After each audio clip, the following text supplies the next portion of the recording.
Again, good afternoon, everyone. If we can just start with the Pledge of Allegiance. Pledge allegiance to the flag of the United States of America and to the republic for which it stands, one nation, under God, indivisible, with liberty and justice for all.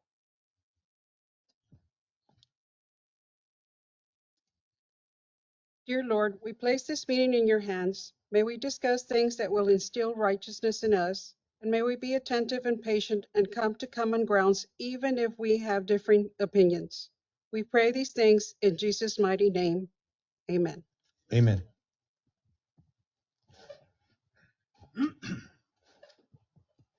Mr. Pilar, we can just call this meeting to order and establish a quorum, please. Yes, sir. You do have a quorum with 5 members present, 3 in person and 2 via teleconference. The one via teleconference, can we just confirm Yes, sir. them or already Director. confirmed them? Yes, sir. Director Kamel, can you confirm you're still on the line?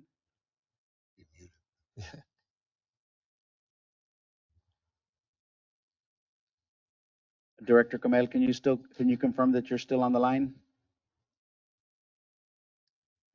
Director Sines, can you confirm that you're still on the line?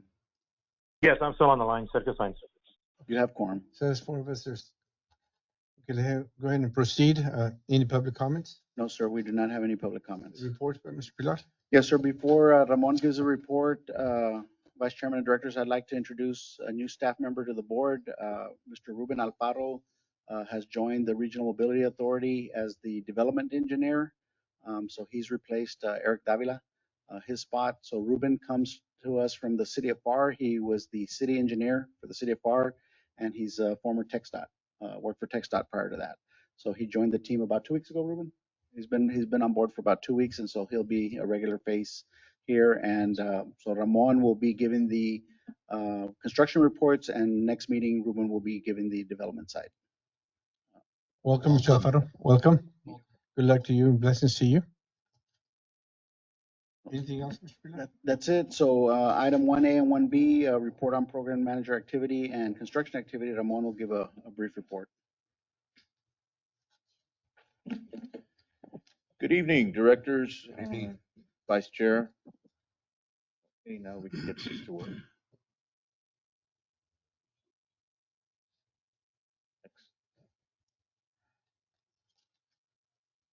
Next slide, please. All right. As far as development, we have not a lot of news or ongoing items. As you know, the RMA has been tasked with development of the Hidalgo County Loop.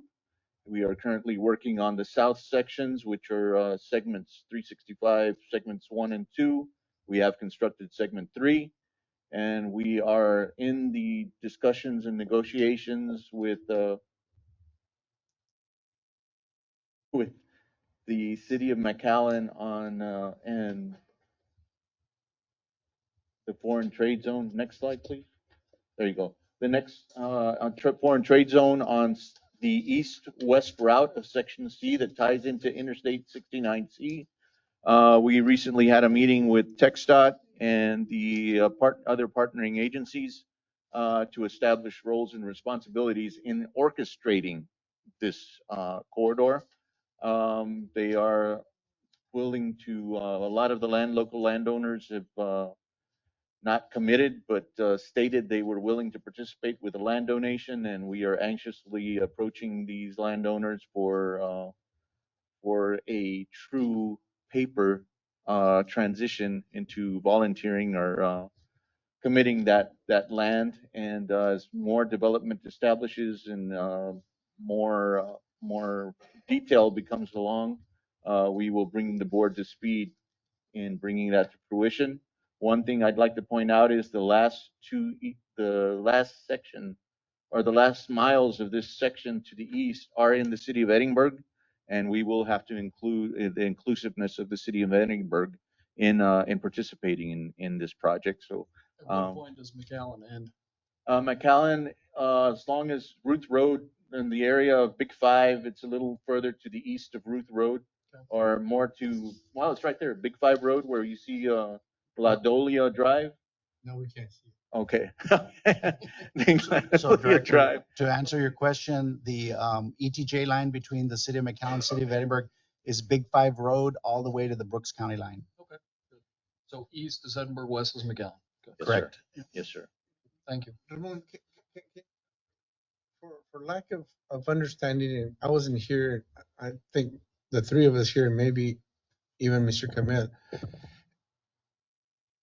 On the big picture, can you explain to us, because we've seen that, has the rest of the whole loop been committed already? No, sir. So what is it that you're talking about? Okay, what we're talking about is an east-west corridor going from Moorfield Airport or Moorfield Air Base to I-69C. This would be a new greenfield road or a new location, new corridor to be able to establish a direct connect to 69C and get traffic or goods to and through the county and out for distribution. I understand that part. Okay. My question is that loop, is that portion that you just mentioned, is that already voted on? Is that already approved by this board? It had been at one time. And then? This was back in 2014, 13. That's precisely why I'm asking, because 2007. none of us were here at that time. Can Understood. you Yes, give sir. us, or is this the right time for us to be asking those questions? We would be having this is not the set corridor for Section C. It is a route but the actual loop, expansion loop may kick further out. We need to do further feasibility studies and additional studies for environmental documentation on that. But establishing a point of connectivity to those future developments is what we are participating with those two agents, our three agencies. So it may not be the actual Section C, but it'll be a connection point and a thoroughfare for the RMA to participate in. Vice Chairman, to answer your question, this east-west route from Moorfield to 281 or 69 Central is right now it's independent of our Section C. And That's the first time I've seen that. That's Yeah. why I'm asking. Yeah, it's independent of our Section C. It may end up being a leg of Section C. It may not. If you look at that map that Ramon has up, there's a blue line over on the right-hand side. Uh-huh. Well, that's State Highway 68. Right. And that's where it's going to come out way north of 490, about 3/4 of a mile north of 490.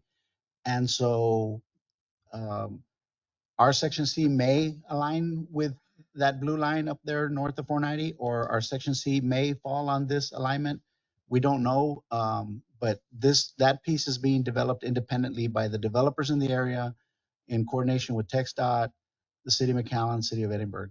There's about a 7,000 acre development that's on the books up there. And those property owners need access to that major development. So they want to develop, they've been coordinating with us because it could be a portion of segment C in the future, but the board has not determined that yet. Because I also saw on another map, a striped red line on the east portion of the county. Yeah, that's section. That would be Section F, sir. Yeah, That would be. E and F. Go back. Yeah. Yes, go back to the overall back. No, The other way. You're going forward. Yeah. Back. There. And what is that?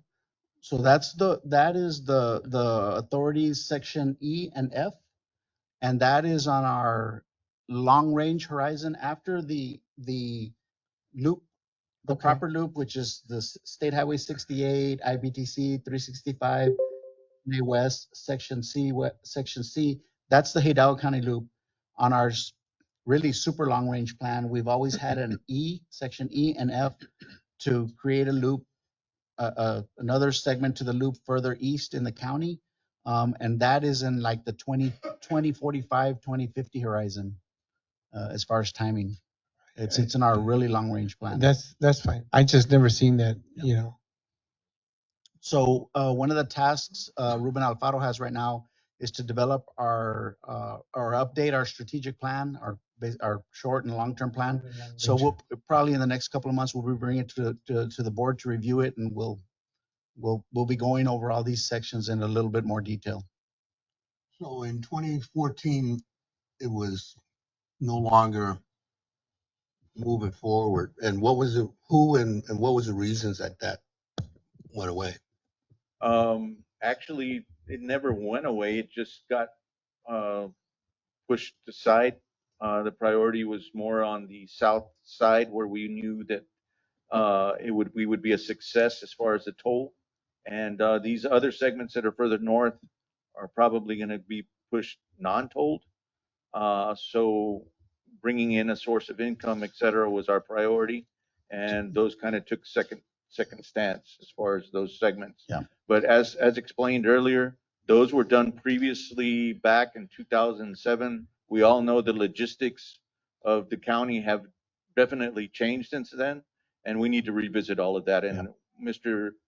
Alfaro will be moving forth with that, and those questions as we come forth would be appropriate, and we hopefully have the details as we develop the corridors. I think it's important for us, you know, we've only been here 2, 3, 4 years, and you're talking about something that had been done 10 years ago, 15, 20 years ago. So you need to bring us up to speed, please. Yes, sir. Yeah. Thank you. And just to add a little more to that, to what Ramon was saying, it was financial. The reason that that development wasn't continued.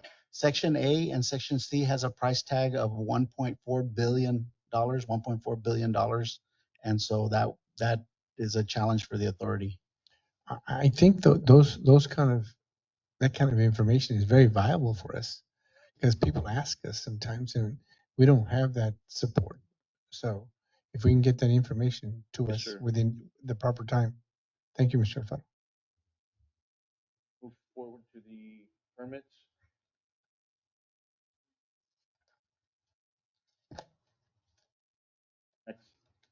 Next. There you go. All right.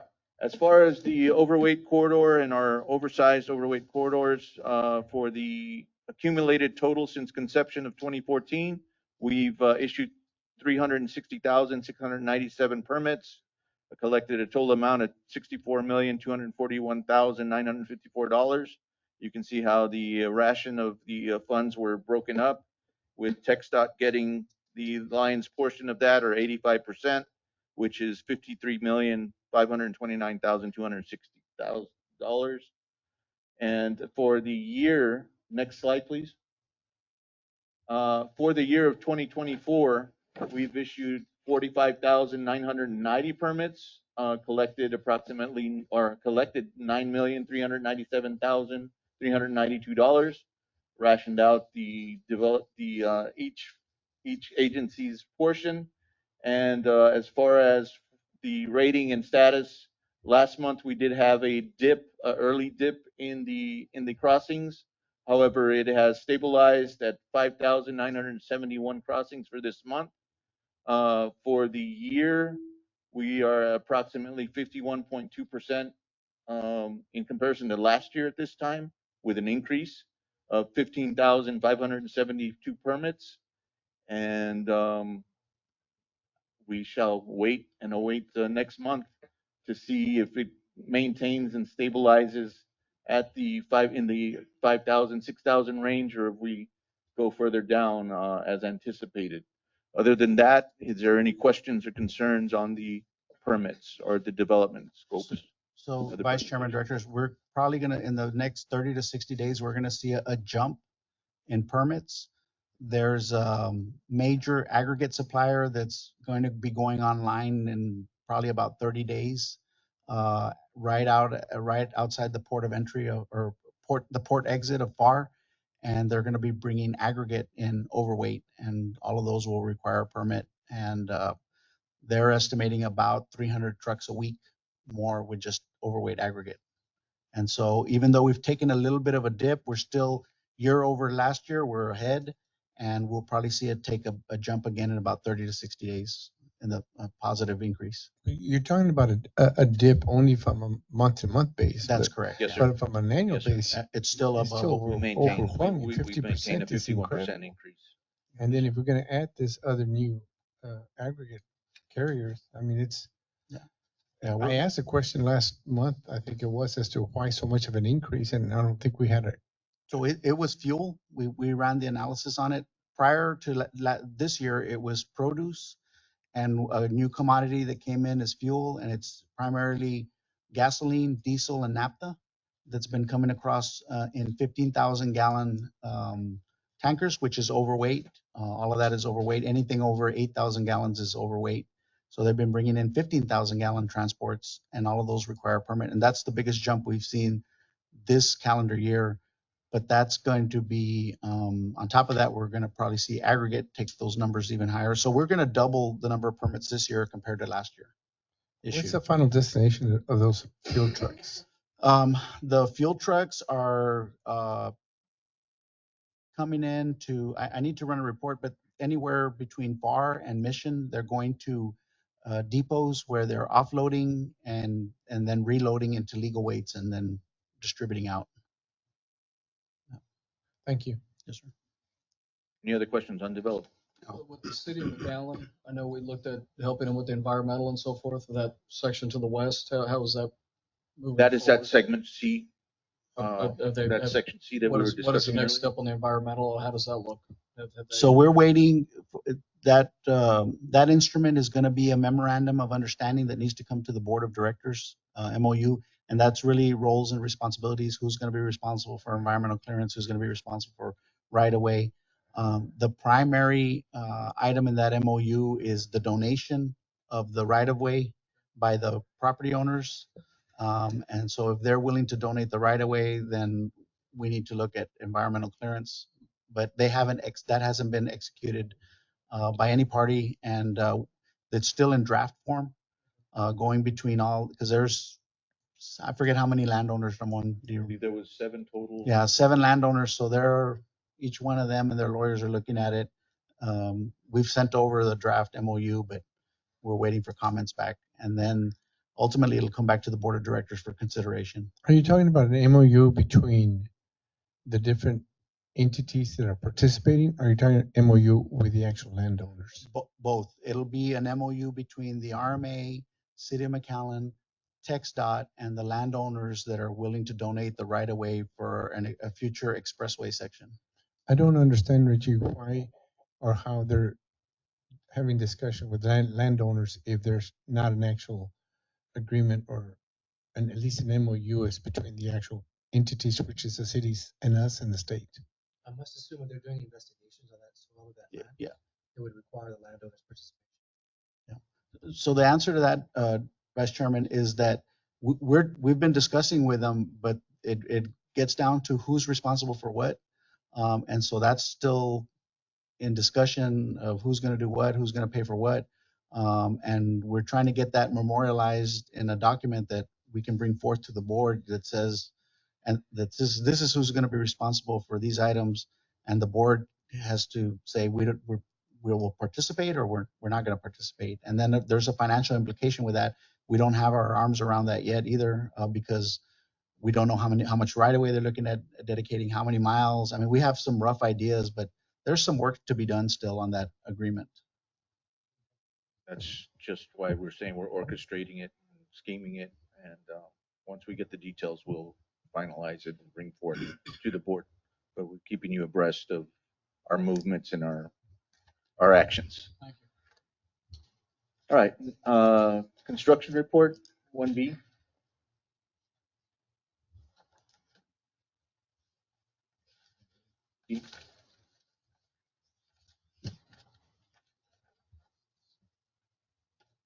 All right, I got control on this.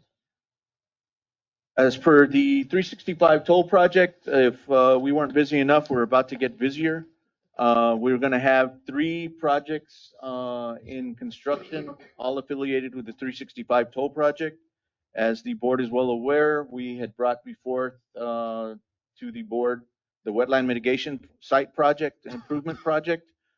This was awarded to MITRES for approximately $5,850,000. This is where the board gave us directives to bring that down back to a more budgetary or working budget. We have been working closely with them. We do have contracts signed as of last week. We have pre-construction Thursday, and we should be turning dirt after Monday of next week. We will be coming before the board with the cost savings change order 1 for the earthwork. A lot of the earthwork or dirt that was needed for the project is on our location and is on site. So they are diligently working on those plan amendments, and we hope to come before the board next month with a negative or a deduction in this cost and moving forward and bringing this to fruition as we move into the details. I included various aspects or pages of the plan in the report. Next slide, please. There we go. It consists of basically bringing in specific types of dirt and transplanting native plants on site. One of the bigger aspects of this project is the excavation or the construction of a approximately 400-foot well on the southern tip of the property and distributing water to be able to make this land, wetland, a reality. But that's the majority or the main items of work on this construction project and the wetland mitigation project. This is a HDR managed project, and the RMA will have oversight on the project. Okay. Those initials stand for? HDR is our prime or general engineering consultant company, and they will be managing as far as the account and the actual project in itself. We also have the toll integration system installation project going on, which is also an HDR managed project. It is being built in connectivity with the 365, part of the heavy highway project, as far as the structures, the gantries, the fiber, et cetera, and that is all moving forward with the project. And it's approximately, we've had one change order on the project, and it is within budget and is currently on, that one is currently on time. Moving on to 365 toll, the heavy highway project. As you all know, we've issued the notice to proceed back in March of 2022. We have issued 13 change orders on the project for approximately $5,176,703 and are still $9 million in the positive for ourselves for the 14 million that we got from the value engineering change proposals.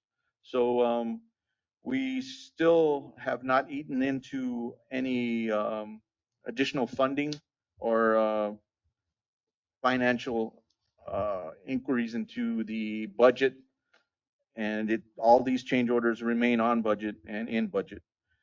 Moving on to, I know I'm seeing some confused faces. As far as the project itself, we continue capturing the VECP. We had those 13 change orders. There is one additional change order that'll probably be coming before the board next month for clarity, and it is the cost savings on change order 13 that was approved this last go round. We had some amendments to the quantities, and that is a major deduct of about $200,000. As far as RFIs, formal submittals, requests for information, we've had 214 to date. Submittals, we've had 204. We continue building levee, producing drill shafts, the initial infrastructure for the roadway, which is the lime subgrade and the cement treated base, MSC walls. We lifted the suspension as far as the panel production, but we still have the backfill item in suspension of work. We are clarifying details on those submittals of the materials and having our partnering agencies, our oversight agencies, give us the go-ahead or the authorization to proceed with those operations as far as the particulars on the material that they have submitted to use in the backfill. As far as the overall project, what you see here is a 48% payout. We are on estimate 29 with approximately 70% of the time used. When you go into the actual detail for the month, you will see that we are a little over 50% in production. So we do maintain the 20% deficit or 20% delta on time to production. We are working diligently and we are working 24 hours out there. We are doing the concrete paving or the continuously reinforced concrete paving at night. We usually work from 7 till about 7 in the evening, from 7 in the evening to 7 in the morning. That's due to the cooling and the temperatures outside. In addition to that, we continue setting beams. We've set the last and final span on the floodway, and we continue our floodway pours to finish up that beam. You'll see we are about 93 to 95% complete on the first segment of levee. Out of the 3 sections, this is the first one that we're constructing from 23rd Street to Ware Road. Here you can see what we have in production, and there is no intention for anyone to be crossing underneath the bridge on the levee. I know that's a major concern. When people see the picture, they say, well, how are you all going to get under the bridge? Well, nobody should be traversing the bridge or the levee underneath the bridge. We do have a access road further to the west side under that first span that the farmers, et cetera, will be using. It's a private access road for that farmer to be able to get in and crops and equipment in the field and get to his productivity. As far as this is a picture looking east on the west side of 10th Street. We as of today, we have the cap finalized on the west side. We are going up with panels, retaining walls, and just further east of there, that mound that you see on the background is the San Juan main canal. That earthwork is all finalized and to grade, and we look forward to putting in the San Juan main canal. Can you go back to that last picture? Yes, sir. Just I guess maybe an engineering question. How come on the east side you have a slope, and on the west side, if my directions are correct, you have a wall? The availability of the right of way and the room that we had to work in the slopes as far as development, we don't have frontage roads in that area. Okay. And in the west segment, we do have frontage roads, and we were confined by the right of way and development, et cetera, further down. So the answer to be able to develop or build is vertical, and the retaining walls are what we use to accommodate the roadway. Cost-wise, is there a cost savings doing it one way? There's a cost savings doing slopes only, okay. But when we do the ultimate build out, that's going to have to be converted to okay. a wall eventually. Okay. Yes, sir. Thank you. This is looking northwest. This is at Las Milpas Road. You can see the plant, the production plant that the contractor has out there. The first set of columns you see is Dicker Road, and way down first at the end, Mr. Vane, I apologize, but you will see the columns that we have at I Road and Thomas. Now looking southeast, this is standing at Dicker. You can see in the background all of the retaining walls and the straight segment we have on San Juan Road and Las Milpas. We have completed the retaining walls on those sections, and looking forward to getting those approved. I was out there the other day, and there was a lot of weeds and stuff starting to grow through that concrete. Yes, sir. That's not a good thing either. That's Yeah, nothing to be laughing about. No. We did have some unauthorized work conducted on the project by our neighboring agency, the Irrigation District Number 2. This was a ditch they've claimed, and some other items that were impacted. That's their ditch? Sir? They dug that ditch? Yes, sir. That was an old easement ditch that they had existing, and they wanted us to make sure that we were recognizing that there was a ditch necessary to be installed there. Additional details will be brought forth to the board on that matter. Yes.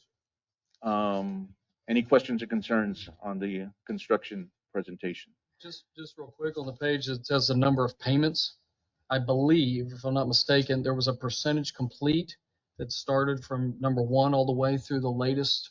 And Yes, now sir. there's only the last 2. Can we add the rest of these? Oh, I apologize. Yes, sir. Can we Yes, do sir. that? Yes, sir. Because that gave us when you made a comment a little while ago, I said, well, how does that compare to how we've been doing in the past? Right. And I couldn't compare, and that's always a number I like to look at. Yes, sir. We'll have Percentages. that. We'll have that on there. That'd be great. Thank you. Sir. Thank you. Thank you.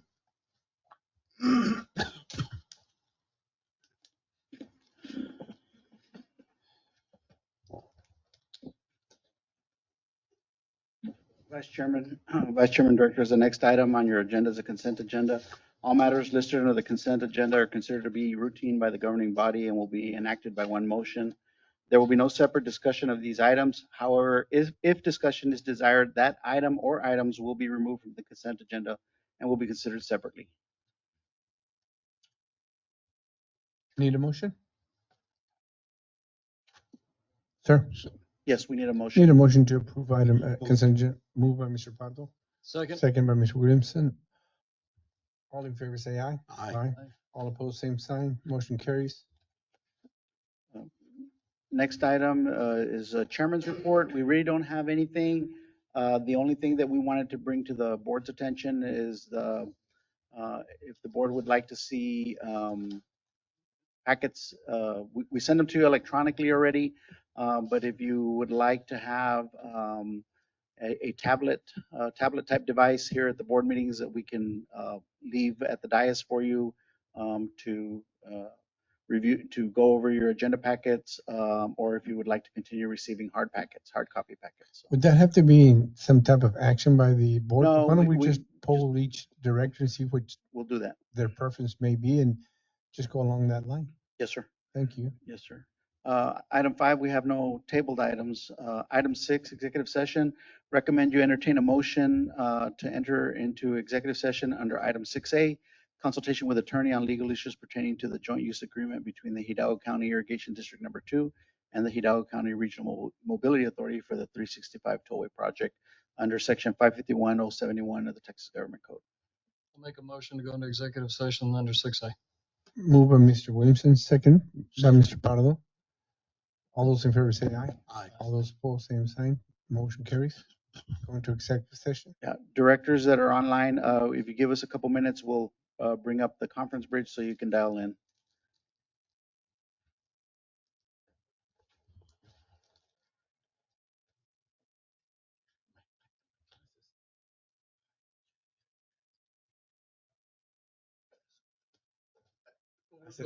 Is that a compliment? Motion to readjourn? Yes, sir. I have a motion to readjourn by Mr. Pardo, second by Mr. Williams. All those in favor say aye. Aye. All those opposed, same sign. We're back in. Yes, sir. Vice Chair and directors, we have no further business for your consideration. Do we need a motion to adjourn? Motion to adjourn. Motion to adjourn by Mr. Pardo, second by Mr. Williamson. All those in favor say aye. Aye. All those opposed, same sign. This motion has been approved, carried. 7:23. This meeting is now in the history books. Thank you so much, Mr. Rodriguez.